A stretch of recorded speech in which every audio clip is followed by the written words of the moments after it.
Marc utilise deux récits de guérison d'aveugles dans son évangile pour encadrer le cœur de son récit, chapitre 8, verset 22 jusqu'au chapitre 10, verset 52. Si vous n'avez pas encore vu la vidéo sur le rôle de ces deux guérisons, je vous encourage à cliquer sur le lien juste ici. En fait, toute la stratégie de Marc vise à permettre à ses lecteurs de comprendre les choses qu'ils ont besoin de voir afin de passer de la peur et des doutes qu'ils éprouvent à suivre Jésus au fait de s'engager sur le chemin avec audace. Mais je ne parle pas de n'importe quelle audace. Aujourd'hui, on s'intéresse à deux récits qui se trouvent eux aussi dans la partie centrale de l'évangile de Marc, dans son cœur même. C'est la guérison d'un jeune garçon que les disciples n'ont pas pu opérer. C'est en Marc chapitre 9, versets 14 à 29. Et le deuxième récit, c'est l'appel d'un jeune homme riche, en Marc chapitre 10, versets 17 à 31. Et je voudrais vous faire voir deux caractéristiques de l'audace à laquelle Marc pense. Mais ça, c'est juste après le générique.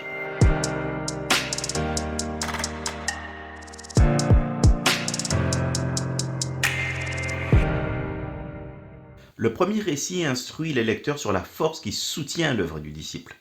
Le récit du garçon possédé par un démon instruit ses lecteurs sur l'appel à poursuivre l'œuvre de Jésus, faire ce que Jésus a demandé de faire comme Jésus a fait, mais en même temps sur la force qui soutient cette œuvre, c'est-à-dire la foi et la prière. La guérison de ce garçon, donc je vous le disais en introduction, c'est au chapitre 9, versets 14 à 29. C'est une guérison qui se déroule en deux étapes. La première étape, c'est celle où on voit les disciples échouer. On apprend que les disciples ont voulu guérir ce jeune homme et que finalement ils ont échoué. Verset 18. Ils ont pourtant reçu le pouvoir de chasser les esprits impurs. Ça, on le sait depuis le chapitre 6, verset 7, verset 13 de l'évangile de Marc. Donc il y a quelque chose d'étrange ici. La deuxième étape de ce récit, c'est le moment où Jésus libère le garçon. Ce sont les versets 25 à 27. Le verset 29 suggère une raison à l'échec des disciples. Ils n'ont pas prié. Ils n'ont pas prié. Qu'est-ce que ça implique, le fait de prier? Alors, il semble qu'ils ont supposé que la capacité d'effectuer les guérisons et les libérations dépendait de leur ordre, c'est-à-dire le fait d'ordonner la guérison, d'ordonner la libération. Mais ça ne dépend pas de l'ordre, mais de la foi. Lorsque Jésus reviendra ensuite sur le sujet de la prière au chapitre 11, verset 23 et les versets qui suivent, il fera explicitement le lien entre la prière et la puissance de la foi. Prier, c'est apprendre à croire en une transformation de soi et du monde, donc ce qui est autour de nous, la situation, qui semble empiriquement impossible, comme dans l'idée de déplacer des montagnes, par exemple, au chapitre 11, verset 23. Qu'est-ce que l'incrédulité sinon le désespoir dicté par cette idée que rien ne peut vraiment changer? C'est un désespoir qui rend la vision et les œuvres de transformation impuissantes.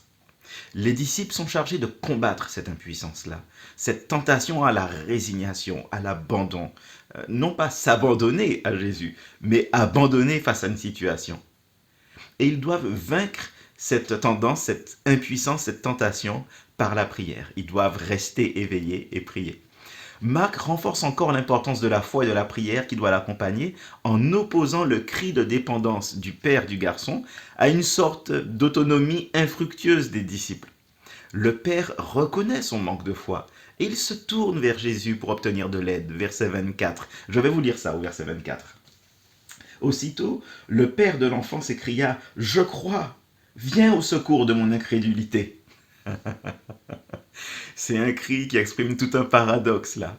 Il y a donc un contraste que Marc veut nous faire voir entre ce père qui crie à Jésus « Je crois, mais j'ai du mal à croire, viens au secours de mon incrédulité » et les disciples qui n'ont pas prié. L'accent qui est mis par Marc sur la confiance vacillante du père et sur l'aveuglement des disciples, qui est en arrière-plan de toute la section centrale, avec les deux guérisons d'aveugles de part et d'autre, c'est un enseignement pour ces lecteurs qui sont également pris dans une tension entre la foi et le doute. Ainsi, les disciples de Jésus sont instruits que dans leur vie de foi chancelante, la prière du Père, je crois, aide-moi face à mon incrédulité, doit devenir la leur. Aide-moi, Seigneur. Je crois en toi. Je crois ce que tu dis, mais j'ai besoin de te faire davantage confiance.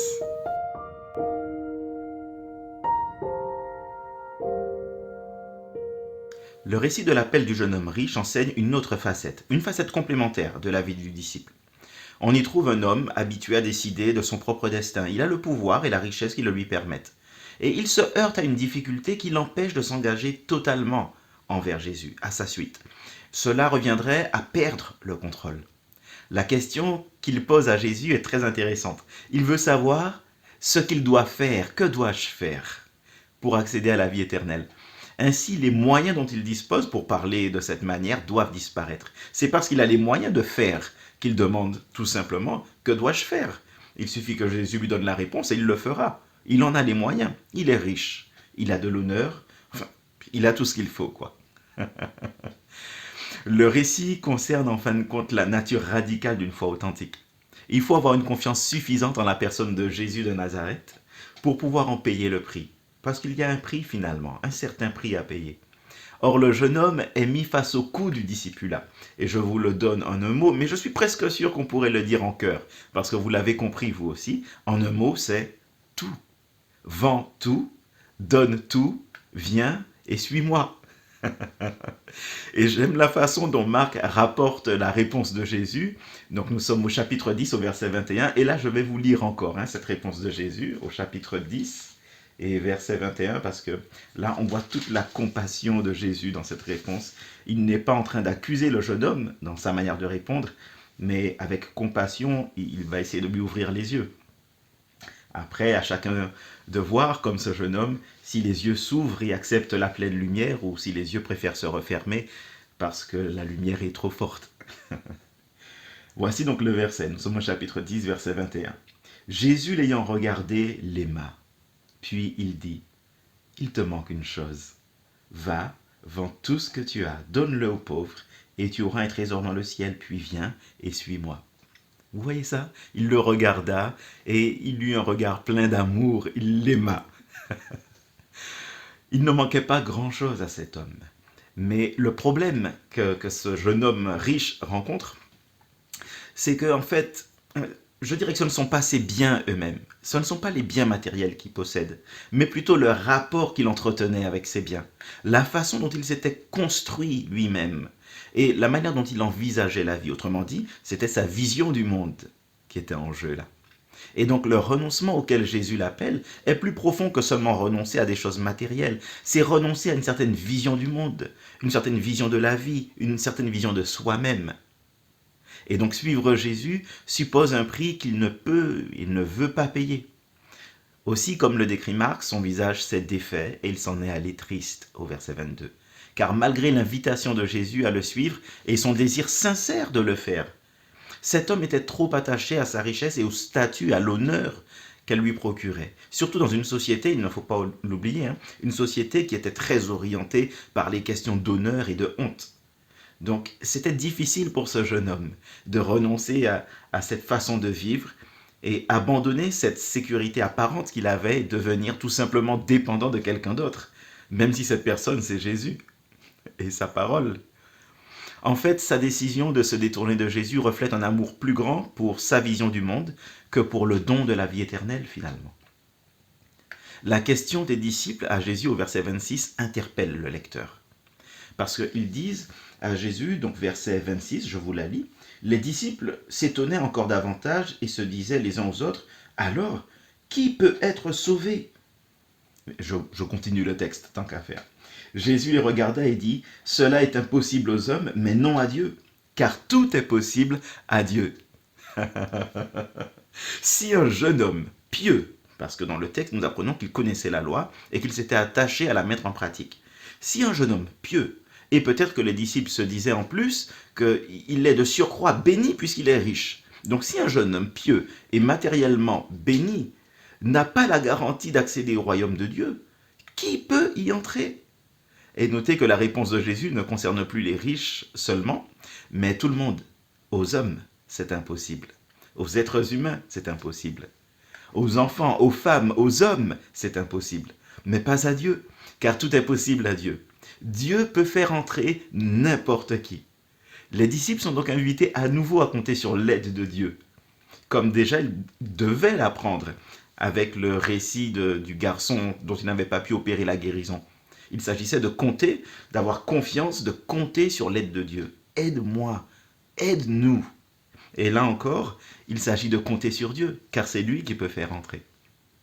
Ça, c'est la part de Dieu. Et la part de l'homme, la part de la femme, la part de quiconque, voudrait entrer, c'est de renoncer à une certaine vision des choses, une certaine vision du monde, un certain rapport au monde. Alors les paroles de Jésus au verset 29 à 31 invitent ses disciples à la confiance et au discernement. Il faut du discernement. D'entre ceux qui sont considérés comme les premiers, et là dans le contexte, il s'agit de ceux auxquels la société accorde le plus d'honneur. En réalité, parmi ceux-là, plusieurs, peut-être même beaucoup, seront les derniers. Il ne s'agit donc pas de rechercher la gloire et l'honneur des hommes, mais la volonté de Dieu. Ainsi, son exemple négatif, celui du jeune homme riche qui se détourne finalement, alors qu'il y avait dans la balance ses biens et la vie éternelle, il se détourne, donc ses biens ont pesé bien plus lourd que la vie éternelle. Alors, pour cet homme-là, c'est un exemple négatif qui va à l'encontre du comportement que Marc veut obtenir de ses lecteurs. De toute évidence, Marc veut qu'ils apprennent qu'ils doivent être prêts à se libérer de tout. Ça peut être des relations, ça peut être des possessions, ça peut être des occupations. Ils doivent être prêts à se libérer de tout. Tout ce qui pourrait les empêcher de prendre Jésus et son appel au sérieux. Par le récit de l'homme riche, Marc encourage les disciples, encourage les lecteurs à mettre toute leur confiance en Dieu comme l'unique source de leur sécurité, de leur bien-être, de leur valeur, de leur honneur. La confiance et la dépendance à l'égard de Jésus et de sa parole sont donc un élément essentiel de leur vie de disciples.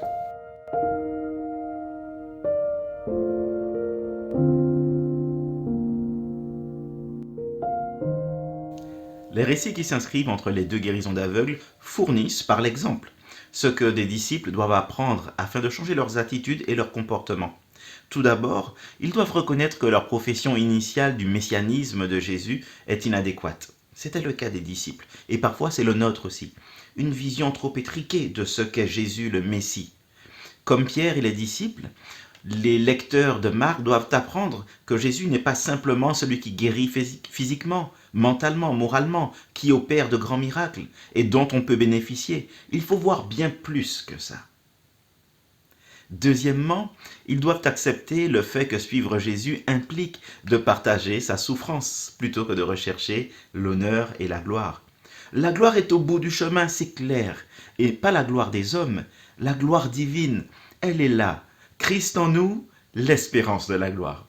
Mais l'humilité précède la gloire. La gloire est au bout du chemin, mais après la croix. Cela implique de renoncer à sa vie, à son statut et à son pouvoir afin d'apporter les biens spirituels du royaume aux autres. Troisièmement, comme le père du garçon possédé par le démon, les disciples doivent continuellement prier pour la foi dont ils ont besoin pour avoir confiance dans le plan que Dieu met en œuvre et qui parfois nous échappe. Nous avons du mal parfois à comprendre, à mettre les choses les unes à côté des autres, à comprendre la cohérence. Seigneur, aide-moi. Je crois, mais aide-moi face à mon incrédulité, face à mon manque de discernement, face à mon manque de confiance. Enfin, les disciples doivent croire que tout comme Jésus a rendu la vue à Bartimée, Jésus leur donnera une vue rétablie pour discerner le chemin alors qu'ils seront en train de marcher. Car celui qui ne voit pas Jésus ne peut pas le suivre. Et celui qui ne le suit pas ne peut pas le voir. Je le reprends. Celui qui ne voit pas Jésus ne peut pas le suivre. Mais celui qui ne suit pas Jésus ne peut pas le voir. Bonne semaine.